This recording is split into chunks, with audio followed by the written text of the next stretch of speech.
Vous avez un site web, mais les ventes, elles ne décollent pas.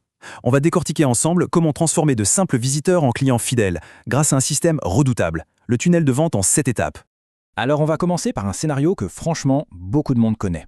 On a un site, du contenu, peut-être même une boutique en ligne, mais le chiffre d'affaires, lui, reste désespérément bloqué à zéro.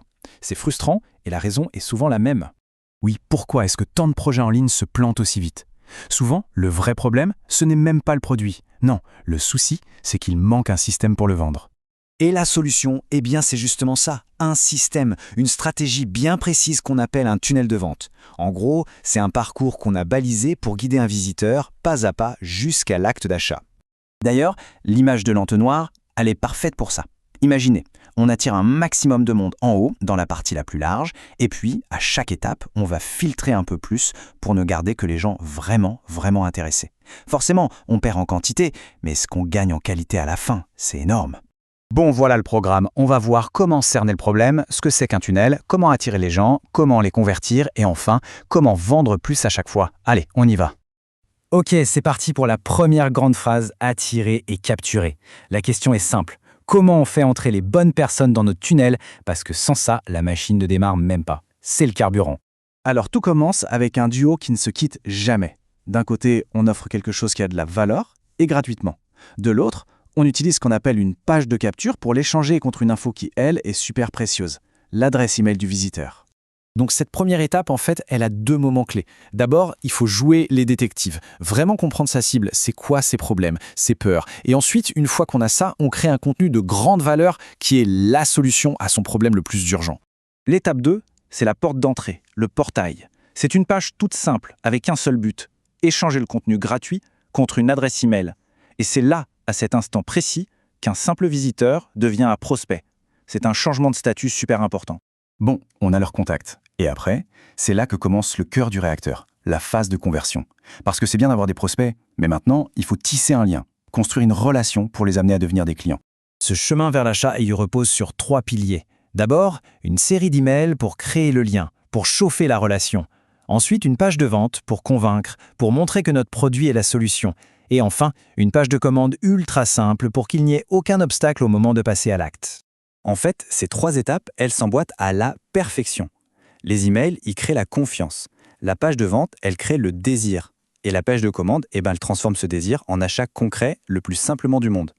Réussir une première vente, c'est génial. Mais là où ça devient vraiment intéressant, c'est quand on ne s'arrête pas là. Les tunnels les plus rentables, ce sont ceux qui maximisent la valeur de chaque client. C'est là qu'intervient l'étape 6, les ventes additionnelles. L'idée, c'est d'utiliser des offres très stratégiques pile au moment de l'achat pour faire grimper la valeur du panier total. Alors, la question à 1 million, comment on vend plus aux mêmes clients, sans devoir chercher de nouvelles personnes? Eh bien, le guide qu'on analyse aujourd'hui nous donne 3 techniques bien précises pour ça. La première technique, c'est l'order bump. C'est une petite offre complémentaire, super logique par rapport à l'achat principal, qu'on présente directement sur la page de paiement. C'est un peu le « vous voulez des frites avec ça » du web, une simple case à cocher. Ensuite, il y a l'upsell. Ça, c'est tout un art. C'est profiter du fait que le client vient de dire oui. Il a sorti sa carte, il est en confiance. C'est le moment parfait pour lui proposer mieux, une version premium, un pack plus complet. Et si le client dit non à l'upsell?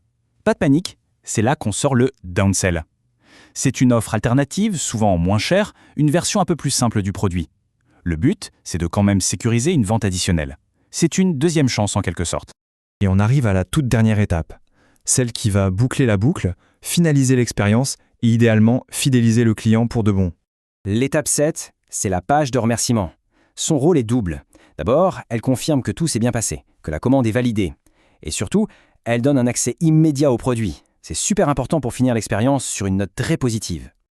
Ok, on a nos 7 étapes en place. On pourrait se dire que ça y est, le système est complet, prêt à tourner tout seul et à générer des ventes en automatique.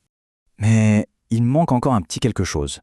En fait, c'est la pièce la plus importante du puzzle. Le guide est très clair là-dessus. C'est le truc à ne jamais oublier. Et voilà le point crucial, sans trafic, pas de vente. C'est aussi simple que ça. On peut construire le tunnel de vente le plus incroyable du monde. S'il n'y a personne qui rentre dedans, eh bien, il ne sert strictement à rien. Le trafic, c'est l'essence dans le moteur. En fait, ça illustre parfaitement une chose.